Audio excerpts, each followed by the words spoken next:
Okay, for those of you guys who couldn't make it to class today because of other things that you are required to do for work or for your residency, I just wanted to make sure you had an opportunity to watch the video of what we talk about here. I'm hoping I'm going to help clarify some questions you might have had yesterday.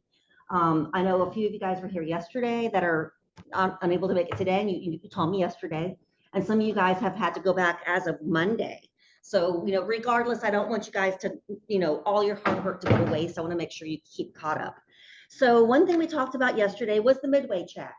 And I was feeling under the weather all day yesterday, and I did not get your midway checks done yet, but I want to talk to you about what we're looking at. So I'm sharing my screen, and I'm going to go to our discussion forum. And what you'll notice is you guys have already shared your web link. You only have to share it once. You only have to share it once. And every time you hit publish, I see the update. So actually getting access to your midway, getting access to your page, you've already done that for me. And I'm pretty sure I've got everyone's web page here. If I don't have yours, let me know. Also, to make yourself feel a little bit better, I hope, you'll notice that, and I'm going to go back to content. On the main page, there is a rubric. Oh, right here, midway. It's probably before. Okay, thank you. No, actually in the other class, 10 a.m. class, it's in the main page. So yeah, so I'm just looking at these pages. So if you're not quite caught up with everything, don't worry about it. Don't worry about it too much. This isn't worth a ton, so don't let that bother you. I think probably what's going to really create the most work for the class is going to be that text set. But from what I could see when I walked around the class yesterday, you guys are doing great on those text sets. So I'm not stressed out about it. You guys are really on top of things, and some of y'all are way ahead. But I'm looking for the home page, the anchor text page, nonfiction text structures, and your text set. So, and although I know we also had the digital text features page that we had talked about and you guys had worked on, that I'm not going to look at yet. You still have catching up to do. That's fine. So, yeah, this is just kind of what I'm looking for. So if you're looking for that A or you're looking for the 100%, look over here at the proficients, and that's what I'm looking for when I look at those pages. I think the one part that you guys may have questions about is the home page, which we really haven't talked a whole lot about. I think I may have talked a little bit about it yesterday. You're going to add some paragraphs to the home page, and the paragraphs, it was really hard to do at the very beginning because we hadn't learned about theories. We hadn't learned about, content and instruction yet. And here is kind of like your chance to reflect and share what you know about the importance of content literacy.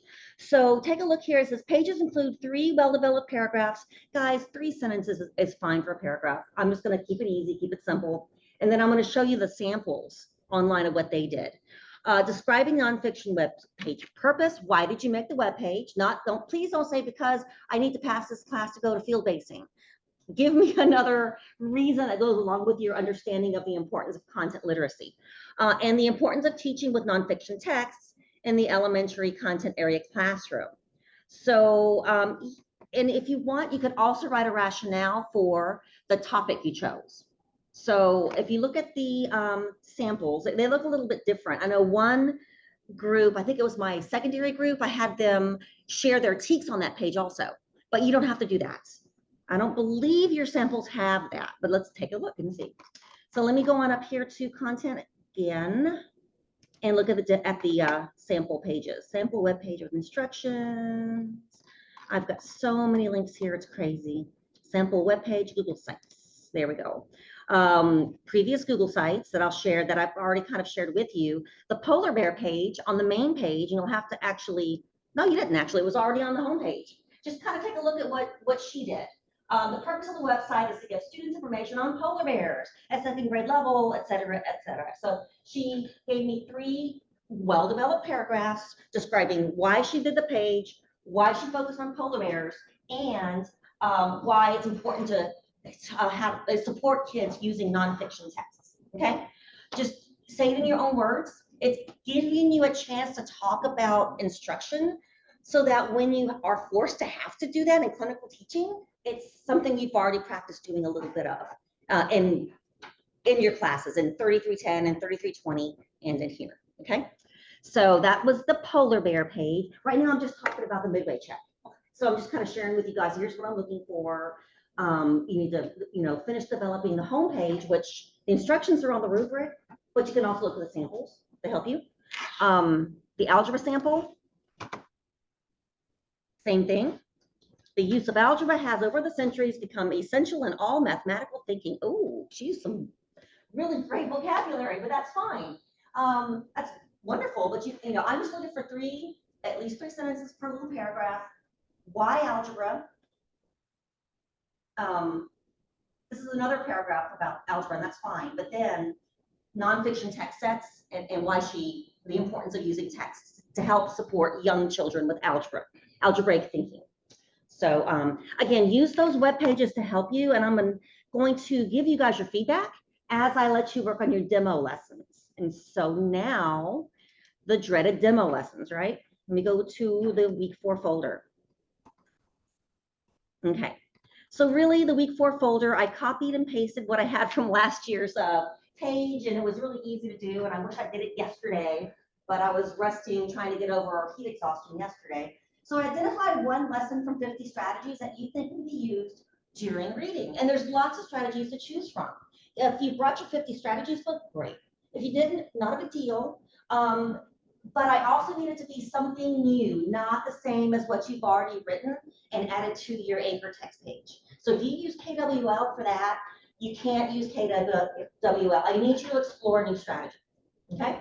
And then be prepared to share and discuss tomorrow. I'm gonna let y'all work at it here in class, so I'm hoping that I can come around and help you with whatever questions you might have. If you want to use your anchor text, go for it, especially if you have it on you right now. But you're gonna kind of do the same kind of thing you did previously. I want you to write the little lesson plan out. I've got the template in the week 4 folder for you. But you're going to do a quick 5-minute presentation, and then I'm gonna make sure everybody can electronically share your lesson plans with each other. So you'll have like a set of 13 lesson plans rather than just the one you wrote. So in the end, sure, yeah, I might have a lot of the same strategies being used by different people, but it's going to be with different texts, and it's going to be just different because it's different topics. 5 minutes. Keep it short. If it's less than 5 minutes, I'm not going to cry. Okay, because there's 13 of us. So 13 times 5 is 65. That's over an hour of just presenting, and that's not even counting transitions.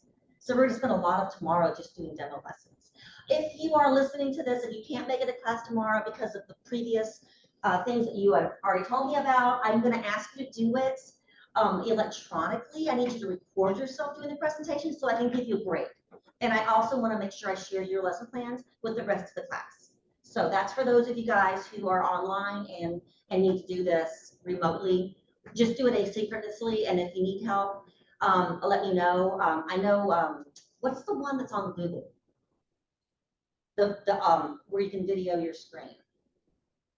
There's lots of tools. If you need help with a tool, I will point you in the right direction. So let me know, online people, if you need help figuring out how to record what you're going to do. Okay, so that's what you need to know about the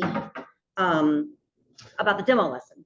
So again, I'm going to electronically share with everybody your lesson plan, but you are going to present your PowerPoint and talk about your strategy. And I've got a template for you right here. I've got a template for everything. So here's the demo lesson PowerPoint template. This is what you're going to actually share with class.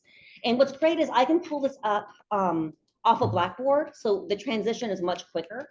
So just try to have it submitted before we meet in class. Make it look nice. This is really plain. It's a really plain Jane.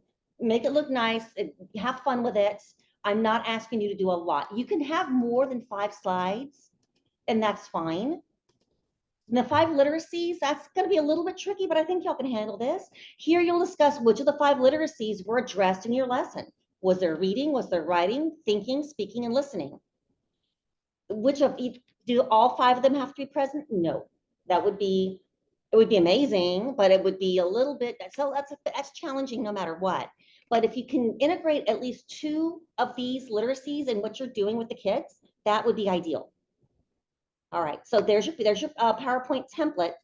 The first thing I think you should probably work on though was actually the little lesson planner, which I have for you right here. And I put docx at the end so you knew the difference between the document and the PowerPoint. And lo and behold, it looks almost just like the one I gave you last time, except now you're going to look at a different strategy. And I want you to have a quick idea of how you're going to activate background knowledge. So I'm leaving that on there. I know I updated this. I took something out of it yesterday.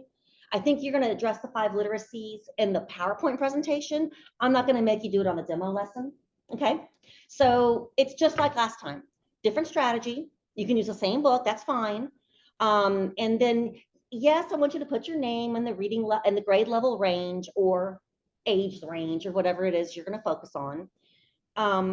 And that's it. And do you have any questions about what I want you to do? It's kind of like the same thing as before, new strategy.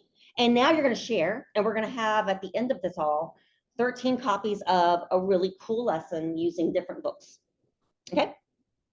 All right, cool. All righty. Do you guys want to have some work time so I can help you out if you need help? All right, let's spend at least 15 minutes doing this, okay? Like I said, I recommend go to the lesson planner first, and then once you do that and get that finished, then start working on the PowerPoint, because then you'll have a direction. I'm going to pause the recording, and I'll be back as soon as I start something new.